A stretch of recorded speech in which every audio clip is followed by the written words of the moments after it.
नमस्कार, मैं हूं आलोक मेहता। एडिटर्स आई में आपका स्वागत है। हमारा अनुरोध है कि आप एडिटर्स आई देखें, लाइक करें, सब्सक्राइब करें, मित्रों को, ग्रुप्स को फॉरवर्ड करें और आपकी जो राय हो उससे भी हमें अवश्य अवगत कराएं। एक बार फिर किसान संसद से सड़क तक या सड़क से संसद तक, फिर से वही आवाज। हर बार ये मौसम है जिस समय बहुत अधिक किसानों को पंजाब में खास करके बहुत काम नहीं करना होता है। जितना उन्होंने जला दिया उसके बाद अभी थोड़ा विश्राम है। अब ये कहते हैं कि साहब हम क्या करें, खेती के लिए तो जलाना बहुत जरूरी है और उससे प्रदूषण होता है तो सरकार जाने। बहरहाल वो दूसरी समस्या है प्रदूषण को लेकर के, लेकिन मुद्दा है कि किसानों को लेकर के हर बार इसी समय में और सड़क पर आंदोलन, सड़क पर रास्ते बंद, जाम की तैयारी क्यों होती है। किसान संगठन कई बहुत ईमानदार लोग भी हैं, समाज में हर वर्ग में है, मीडिया में कहें, राजनीति में कहें, प्रशासन में कहें, व्यापार में कहें, चिकित्सा में कहें, इंजीनियरिंग में कहें। ईमानदारी के बल पर तो देश टिका है और बेईमान भी उसी में ही है। तालाब में सारी मछलियां गंदी नहीं होती, जो गंदी होती है सड़ जाती है। मगरमच्छ भी होते हैं। उसी तरह से इसको किसानों के नाम पर जो राजनीति होती है, आप देखिए कि किसान यदि हैं तो वो उन राज्यों से तो क्यों नहीं आते जहां इससे भी अधिक पिछड़ा पद और गरीब है। वहीं से क्यों आते हैं जहां आड़तियों का बड़ा प्रभुत्व है, जहां बड़े बड़े किसान हैं, कई एकड़, कई सैकड़ों एकड़ जिनके पास है, आधा आधा, और नेता भी उनमें है। वो नाम कई रख लेते हैं, कोई भैंस के नाम पे भी रख लेगा। ऐसे भी काल रहा है। अब तो कंप्यूटर पर कितना संभव है नहीं जानता, लेकिन मैं जानता हूं कि पहले चपरासियों के नाम, क्लर्कों के नाम, अपने सहयोगी के नाम, खानदान के नाम और जानवरों के नाम भी जमीन जो बड़े बड़े नेता होते थे, मैं नाम नहीं लूंगा, मैं जानता हूं उनको, विभिन्न पार्टियों के रहे, बड़े दिग्गज रहे, खास करके सत्तारूढ़ पार्टी उस समय जो होती थी। तो आंदोलन होता है, ये सही है कि उनको किसानों को मूल्य मिले, किसानों की मांगे पूरी हो, जो मांगे पहले किए गए थे वायदे पूरे हों। ये सही है कि निश्चित रूप से वो संसद की तरफ कूच करने के लिए जब आते हैं तो दिल्ली के रास्ते, हरियाणा के रास्ते, पंजाब के रास्ते बंद करके राजमार्ग में कोई अस्पताल जा रहा है, कोई शादी में जा रहा है, कोई मृत्यु में जा रहा है, वो सब रास्ते रुक जाते हैं। बड़ा भारी प्रबंध करना होता है, चूंकि लाल किले पर जाकर के खालिस्तानी स्टाइल में जो झंडा फहराने की कोशिश पहले भी हुई थी, वो हर बार उसकी पुनरावृत्ति। जो विदेशी शक्तियां हैं वो भी ये चाहती है कि भारत में अराजकता दिखाई दे, जो सड़कों पर दूसरे देशों में कहीं दिखाई देती है, केवल बांग्लादेश में आप देख रहे हैं, यूरोप के देशों में भी, पेरिस में भी रास्ता रोक के, ब्रिटेन में भी खाना मिलना मुश्किल हो जाता है, क्योंकि वहां से उसी रास्ते से जब जाता है खाने का सामान या फल फूल सब्जी, तो मुश्किल वहां भी होती है जब ऐसे रास्ते बंद होते हैं। और इसलिए ये भारत की ही नहीं, ये दुनिया की एक जरा संकट है जब ऐसे लेफ्ट वामपंथी, आप इसको रूस और चीन, जहां से माओवाद कहे या मार्क्सवाद कहे, जहां से आया, वहां तो कोई ऐसे आंदोलन नहीं होते, वहां तो कोई ऐसी आवाज नहीं उठती।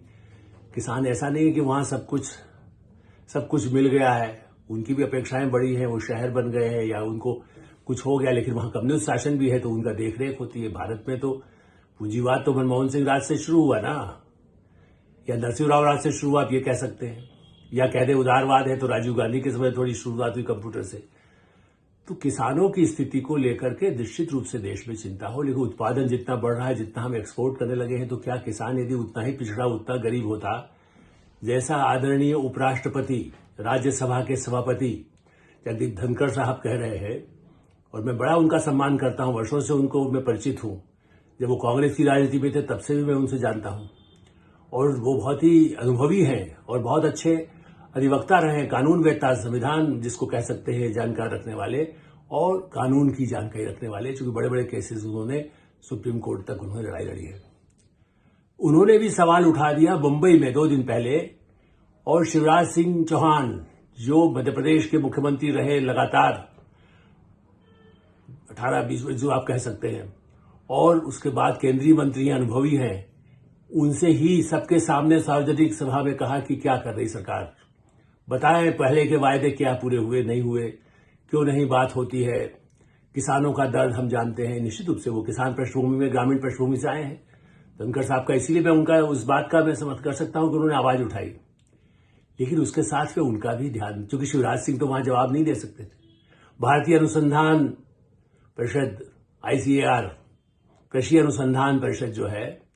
भारतीय कृषि अनुसंधान परिषद का 100वां वर्ष या शताब्दी वर्ष के समारोह में आदरणीय उपराष्ट्रपति ने सवाल उठाया। अब हम वहां निजी बातचीत होती तो मैं उनसे कहता, लेकिन आपके सामने ही कह सकता हूं, लिखना है तो उसको लिखा भी जाए कि भाई आप उपराष्ट्रपति हैं और आप तब से राजनीति में हैं, आप ये कैसे, आप तो सवाल राज्यसभा में भी खड़ा करके पूछ सकते हो, पूछते क्यों? आपने तो बोला, मैं खुद, हम गवाह हैं, टेलीविजन में आपके ही जो अंदर संसद टीवी है, पहले जो राज्यसभा टीवी होता था, लोकसभा टीवी होता था, उसके रिकॉर्ड में है मंत्रियों ने क्या क्या कहा।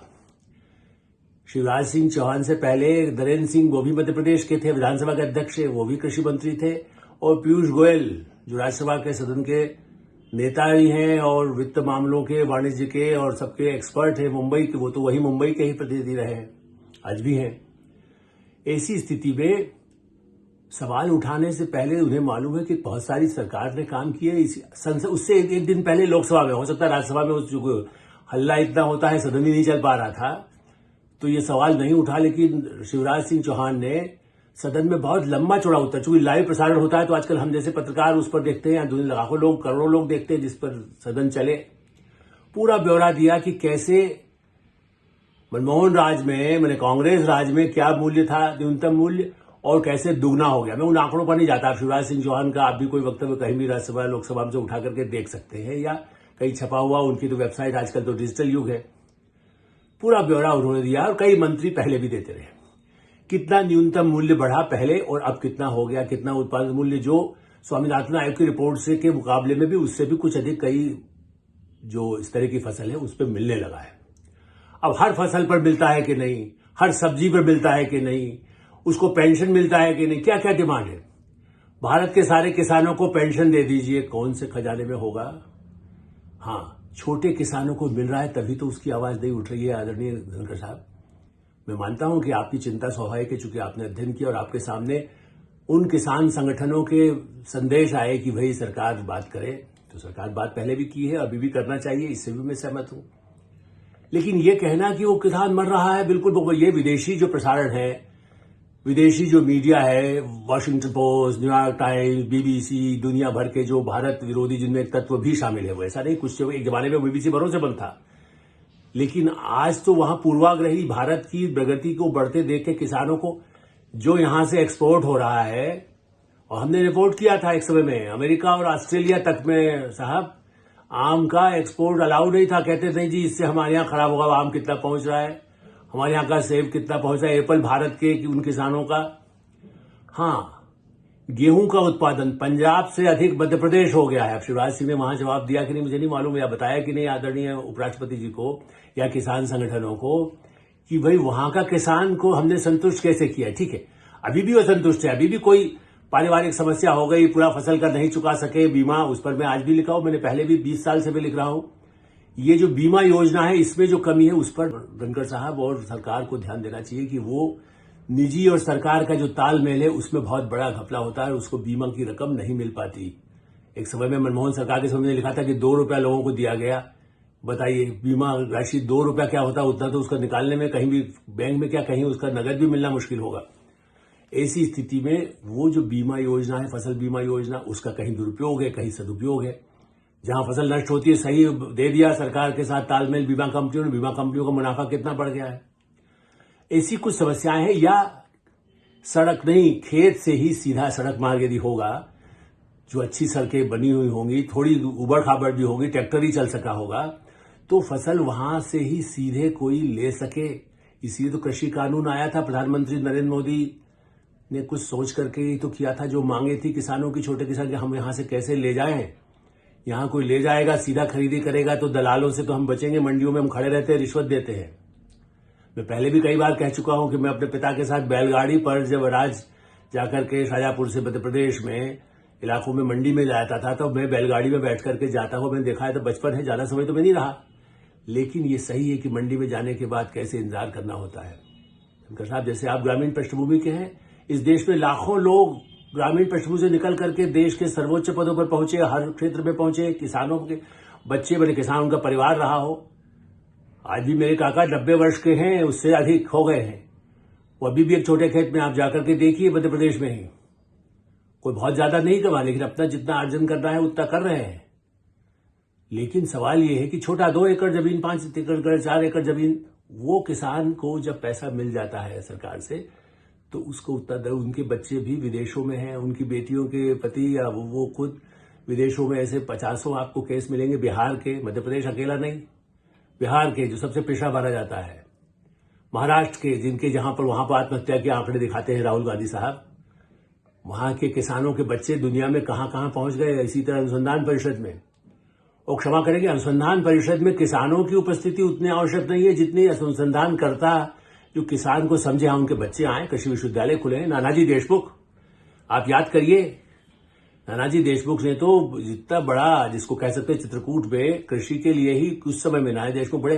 अब उनको आप कहते हैं वो संघ के थे या कांग्रेस के नहीं थे, लेकिन कांग्रेस की सरकार भी सम्मान तो करती थी ना कि उन्होंने जो काम किया। मोरारजी भाई जो है कांग्रेसी थे,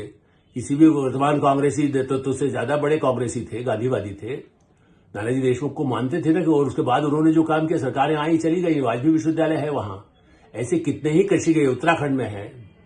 अनुसंधान परिषद का भी विस्तार हुआ है, पूसा रोड में मैं जाकर के, जिस जमाने में रिपोर्ट था तो 73-74 पे भी जाकर मैंने देखा, उसके बाद आज अनुसंधान पूरे देश में हो गया, अब 100 साल हो गए उसको। उसमें हाँ, उस उपज के साथ साथ मैं आरोप ये जरूर कहूंगा कि फूड प्रोसेसिंग के लिए जितने व्यवस्थाएं गांव के इलाकों में होना चाहिए थी, और जबकि पंजाब का प्रतिनिधित्व करने वाले और बड़े परिवारों के मंत्री या उनकी पत्नियां जो नेता चुन करके आ गई, उनके जिम्मे रखा गया ये फूड प्रोसेसिंग, या और भी मंत्रियों के बड़े बड़े, सबके नाम नहीं लूंगा, लेकिन यह है कि उन कांग्रेस सरकार हो या बाद की सरकारें हो, यहां तक कि भाजपा अटल जी की सरकार हो या मोदी सरकार हो, उन लोगों ने उतना जो प्रायोरिटी दी जानी चाहिए थी कि वहीं फसल से कहीं जूस निकलता है, कहीं और फसल का क्या उपयोग हो सकता है, और कृषि कानून इतना अच्छा था, दबाव में एक बड़ा राजनीतिक दबाव और पूरे देश में संतोष की आग फैलाने की जो कोशिश थी उसे वापस ले लिया गया। लेकिन आज भी आप जरा पता करिए, आईटीसी कहां से ले रहा है, दूसरे और संस्थान जो है, टाटा के हों या रिलायंस के हों, वो कहीं कहीं ऐसी जगह से फल और दूसरे सामान खरीद करके, खाद्य पदार्थ जिससे बन सकते हैं, जिसके पैकेट्स बन जाते हैं, वो खरीद करके ले रहे हैं, तो उनको मूल्य सही मिल रहा है और किसानों को भी सही मिल रहा है। बिहार में लीची का आज से 20 लगभग करीब बात होगी, लीची का एक बड़े उद्योगपति जो बड़े संचार के क्षेत्र में है अब तो, और वो मतलब वहां के नहीं, दिल्ली के हैं, इसके आसपास, इसलिए मैं ध्यान दिलाऊंगा कि उन्होंने लीची के लिए कुछ मन किया किसानों से, और लेकिन गड़बड़ ये हुआ, कृषि कानून नहीं आया था, तो हुआ ये 2 साल बाद उन्होंने जो मूल्य तय किया था उसमें कहा उतना नहीं देंगे हम, पहले यदि 50 रुपए दे रहे थे तो कहा तो नहीं 10 रुपए देंगे, तो मामला गड़बड़ हो गया। इसीलिए कृषि कानून में लाया गया कि नहीं, जो आपने कमिट किया है, जो समझौता किया है, वही मूल्य आपको देना होगा।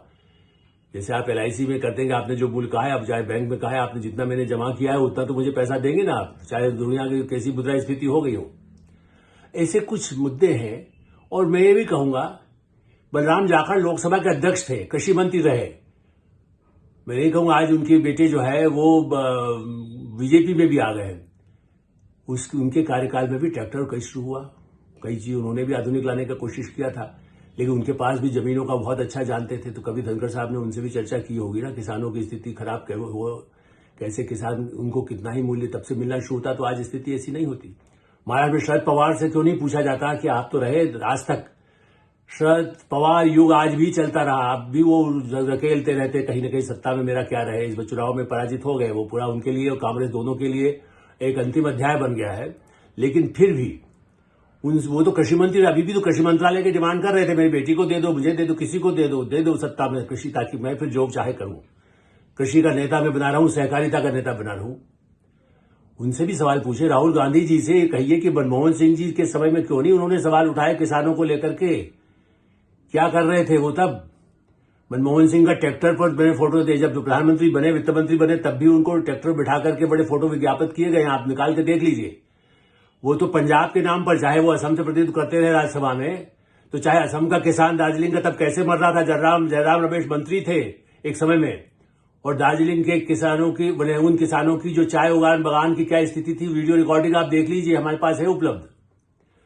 जयराम रमेश तब क्यों नहीं दार्जिलिंग के किसानों की स्थिति ठीक कर पाए, जो किसान दुनिया भर में जाकर के उसकी चाय बिकती है। जो गेहूं का उत्पादन बढ़ा है, उसके साथ दूसरी फसलों का, जो अटल बिहारी वाजपेयी कहते थे, प्रधानमंत्री नरेंद्र मोदी या गृह मंत्री अमित शाह या शिवराज सिंह चौहान कहते हैं, भाई दूसरी भी फसल लगाओ, सोयाबीन भी लगाओ, सरसों भी लगाओ, जो उत्पादक हो। अमरूद मैंने पहले भी जिक्र किया है,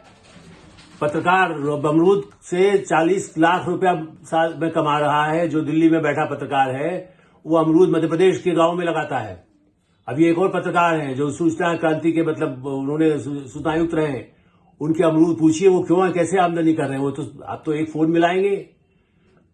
या नहीं, आप किसी से मंगवा लीजिए, विजय मनोहर तिवारी उनका नाम है। मैं प्रमाण दे रहा हूं कि आप ऐसी फसल लगाने को प्रोत्साहित करें जो अमरूद हो, आम हो, उसकी परिष्कृत हो, उसमें फसल के लिए क्या आधुनिक संसाधन हो, और जो उर्वरक विदेशी ताकतें भारत में जरूर भेजती रही, उसके बजाय जिसको प्रधानमंत्री नरेंद्र मोदी बार बार कहते हैं कि हमारे यहाँ का गोबर, नितिन गडकरी जी कहते हैं, नितिन गडकरी जी जो मंत्री हैं, जो जमीनी बात जानते हैं, वो भी कहते हैं कि भाई कैसे आप गोबर से, गैस से, उसका क्या उपयोग हो सकता है। वो खाद, जो उर्वरक अपनी भारत की जमीन, भारत का बीज, भारत की किसान,